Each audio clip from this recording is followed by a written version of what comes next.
70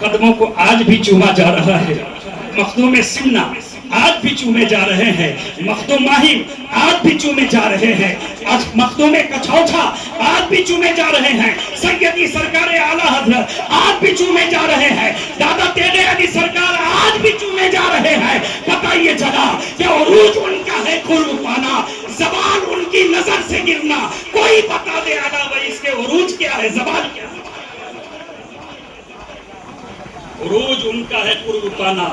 پتہ یہ چلا کہ ہم جو پڑھا رہے نا اس علم کو زوال نہیں ہے، اور آپ جو پڑھوا رہے ہو ہم منع نہیں کرتے مت پڑھاؤ، پڑھاؤ مگر یہ علم بھی سکھاؤ، اس علم کو زوال نہیں ہے، اور جو تم پڑھا رہے ہو اس کو قدم قدم پر زوال ہے، قدم قدم پر زوال ہے کہ حکومت نے اس علم کو ماننے سے بھی اگر ہمارے حفاظ کل بھی ویسے، آج بھی ویسے، مرنے کے بعد بھی ویسے، بلکہ جتنے پرانے ہوتے ہیں اتنا زیادہ فائدہ مند۔ مچل کے بولو سبحان اللہ، مچل کے بولو اور زور سے، جتنے پرانے ہوتے جاتے اتنا اور فائدہ مند۔ زندہ ہے تو فائدہ مند، مر گئے تو فائدہ مند۔ جس قبرستان میں ان کو دفنا دیا گیا سارے مردوں کے لیے فائدہ مند۔ بے شک حق ہے۔ بتاؤ نا کہ علم کیسا علم ہم سکھا رہے ہیں؟ ایسا علم، یہی کہا گیا کہ علم نور ہے۔ میرے ملت کے نوجوان، یہ چند باتیں ہو گئی، بس ہم تقریر کے لیے نہیں آئے ہیں، ان چند باتوں کے بعد دو تین بات اور میں نے آج دن میں ہمارے مبارک حسین مبارک آئے، ایک شعر میں لکھ رہا تھا، اس میں پھنسا ہوا تھا، میں نے ان سے بھی کہا کہ ذرا اس کو آپ غور کیجئے، لگائیے، انہوں نے بھی گیڑھا لگائی۔ خیر سرکار کے کرم سے وہ مصرع اور شعر تیار ہو گیا، تو وہ 7 مصرے آپ سننا چاہیں گے؟ وہی میری تقریر ہوگی، وہی میرا اختتام ہوگا۔ عطا ہوا، سننا چاہیں گے؟ عطا ہوا۔ اور ہمارے سید معین الحق صاحب قبلہ مدرس اللہ نورانی، بہترین شاعر، بہترین ادیب، بہترین علم کے ماہر، جانتے ہو حضرت علامہ مفتی صاحب قبلہ، اگر ان کو کھڑا کر دیں ابھی تقریر کرنے کے لیے تو میں وعدہ کرتا ہوں کہ 2 بجے تک تم ہل نہیں پاؤ۔ بے شک ایسا اصول کے دائرے میں آپ کا خطاب نایاب ہوتا ہے، اور علامہ سید معین صاحب جب ان کا بیان ہو تو آپ ٹس سے مس نہیں ہو پاؤ گے، ان کے اشعار اور ان کے لب و لہجے جب سنو گے تو سنتے ہی رہ جاؤ، مگر وقت کی تنگی کی وجہ سے ہم نے معذرت چاہی ہے، انشاءاللہ پھر اگلے سال ان سرکاروں کو موقع ضرور دیا جائے گا۔ تو دوستو چند اشعار میں نے لکھا ہے، ملاحظہ ہے۔ جہان عشق میں، عشق میں بہتر گوہر، جہان عشق میں بہتر گوہر سرکار سرکاری، جہان عشق میں بہتر گوہر سرکار سرکاری، مقام قطبیت میں اعلیٰ رہبر سرکار سرکاری، بے شک حق ہے، سبحان اللہ۔ مقام قطبیت میں اعلیٰ رہبر سرکار سرکاری۔ اور اس شعر کو سننے کے لیے تو ایک واقعہ آپ کو سننا پڑے گا، سننا چاہیں گے؟ سرکار اعلیٰ حضرت نے تمام گستاخوں کے سلسلے میں تکفیر فرمائی، بے شک تکفیر فرمائی، اور تکفیر کرنے کے بعد آپ نے ہندوستان کے تمام خانقاہوں میں رائے طلب فرمائی کہ میں نے گستاخ رسول کو کافر لکھ دیا ہے، آپ سنی خانقاہوں کو میرے اس فتوے کے بارے میں کیا کہنا ہے، اپنا جواب دیں۔ آپ کا فتویٰ اور آپ رائے لینے کے لیے آپ کا رکا تمام خانقاہوں میں چل پاؤ، بڑی بڑی خانقاہیں، ساری خانقاہوں میں سارے فتوے چاہیے، رائے لینے کے لیے مکتوب پہنچ گئے۔ سرکار کے علیہ رحمت و رضوان اس دن بیل گاڑی سے کہیں سفر کا ارادہ رکھتے، لوگ صبح سے کہہ رہے ہیں کہ حضور جلدی چلیں، کہا کہ ٹھہر جا، تھوڑا رک جا، آج بہت امپورٹنٹ کام، بہت خاص کام ہے۔ اتنے ہی میں ڈاکیا آیا، سرکار نے کہا کہ میں تمہارا ہی تو انتظار کر رہا، جلدی آ، مچل کے بولو، میں تیرا انتظار کر رہا تھا، تو جلدی آ۔ ڈاکیے نے کہا کہ آپ آپ کو کیسے علم کے میں آنے والا؟ کہا کہ بہت پہلے سے پتا ہے۔ اے سبحان اللہ سبحان اللہ۔ کہا کہ آ جا، کیا لایا ہے دے دے۔ کہا کہ آپ کو ایسا لگ رہا ہے کہ جیسے آپ کے لیے برسوں کی کوئی خوشیاں آ گئی ہو۔ آپ نے فرمایا یقیناً میری دیری نہ خوشی آ گئی ہے، لاؤ۔ آپ نے خط پڑھا، سرکار اعلیٰ حضرت نے سلام کے بعد اس میں لکھا تھا کہ میں نے گستاخان مصطفیٰ کو کافر لکھ دیا ہے اور ان کے یہ کرتوت اور قصور ہیں، اس بابت میں آپ کی رائے کیا ہے؟ سرکار تیغ علی رضی اللہ تعالی عنہ نے قلم اٹھایا، آپ نے تحریر فرمائی، کہا کہ حضور والا نے جو لکھ دیا ہے وہ حق ہے اور فقیر قادری تیغ علی اس کی تصدیق کرتا ہے اور یہی ہونا چاہیے اور ایمان بچانے کے لیے لازم ہے۔ بے شک حق ہے، حق ہے۔ اللہ اکبر، یا رسول اللہ، زندہ باد، زندہ باد، سبحان اللہ سبحان اللہ۔ آپ نے لکھا، مہر کیا، کہا کہ بیٹا کی ابھی جامع اس کو ساتھ لیتے جا تاکہ ایک دن بھی لیٹ نہ ہونے پائے۔ اللہ اللہ، پتہ چل گیا کہ ایک مجدد اپنے زمانے کے تمام کتبوں کا سردار ہوا کرتا ہے۔ بے شک حق ہے۔ حکم چلتا ہے، سرکار اعلیٰ حضرت نے کوئی عریضہ پیش نہیں کیا، حکم دیا تھا کہ آپ کیا پیش کریں۔ تیغ علی قطب الاقطاب شیخ زمان شیخ المشائخ کہا کہ حضور ہم تو آپ کے ماتحت ہیں۔ رکا روانہ کر دیا بریلی، اگر کسی بھی خانقاہ سے کوئی رائے موصول ہوئی تو سب سے پہلے تاریخ گواہ ہے سرکار سرکاہی کا رکا موصول ہوا ہے۔ بے شک سبحان اللہ حق ہے۔ اگر آپ نے یہ باتیں سن لیا ہے تو یہ شعر کو سن لیجیے، اب آسان ہو جائے گا سمجھ۔ فتاوی کفر کا، کفر پر جب آئی رائے خانقاہ، بے شک حق ہے۔ فتاوی کفر پر جب آئی رائے خانقاہوں سے، رضا کی رائے پر پہلی مہر سرکار سرکار، سبحان اللہ سبحان اللہ۔ رضا کی رائے پہ پہلی مہر سرکار۔ پہ چلیں گے کیا؟ رضا کی رائے پہ پہلی مہر سرکار سرکاہی۔ اور جانتے ہو ہمارے سرکار کو ہم رضوی پہلے ہیں، تیغی بعد میں۔ بے شک بے شک۔ رضوی، اور جو رضوی ہوگا وہ تیغی ہو کوئی ضروری نہیں، لیکن ہر تیغی رضوی ہے۔ ہر رضوی تیغی ہو کوئی ضروری نہیں، مگر ہر تیغی رضوی ہے۔ مصطفیٰ جان رحمت ہم پڑھتے ہیں، سرکار اعلیٰ حضرت کے نام کا ڈنکا ہم بجاتے ہیں، سرکار تیغ علی کا ہر مدرسہ سرکار اعلیٰ حضرت کا گنڈان۔ اپنے سرکار کو اگر سرکار اعلیٰ حضرت سے برتر نہیں سمجھتے تو کمتر بھی نہیں، کہ ہمیں سرکار اعلیٰ حضرت نے پیروں کی خدمت کا ہنر دیا ہے، خانقاہوں کو بچایا ہے، خانقاہوں میں بیٹھے شیخ کی شیوخیت کو محفوظ رکھا۔ اب آئیے، یہ تو ہو گیا کہ آپ نے جواب دے دیا، مگر آئیے دیکھیں کہ سرکار تیغ علی پوری زندگی سرکار اعلیٰ حضرت کو دیکھا نہیں، ٹائم ہی نہیں تھا،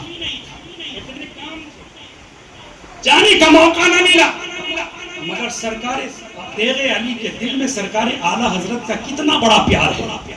جانتے ہو حسام الحرم، سرکار اعلیٰ حضرت نے رد وہابیہ جو عمدہ کتاب تحریر فرمائی، حسام الحرم سرکار اعلیٰ حضرت کی لکھی ہوئی کتاب سرکار تیغ رحمت الرضوان اپنے خاص بیگ میں لے کے چلتے، وہ بیگ جس میں آپ شجرہ اور ڈاؤنی رکھا،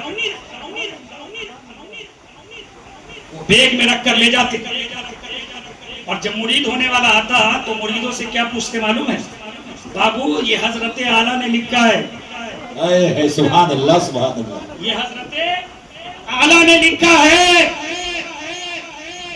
انہوں نے گستاخ نبی کو کافر بتا دیا ہے، اگر اس پر ایمان تیرا ہے تو تیغ علی کا مرید بن جا، ورنہ ہمیں مریدوں کی ضرورت نہیں ہے۔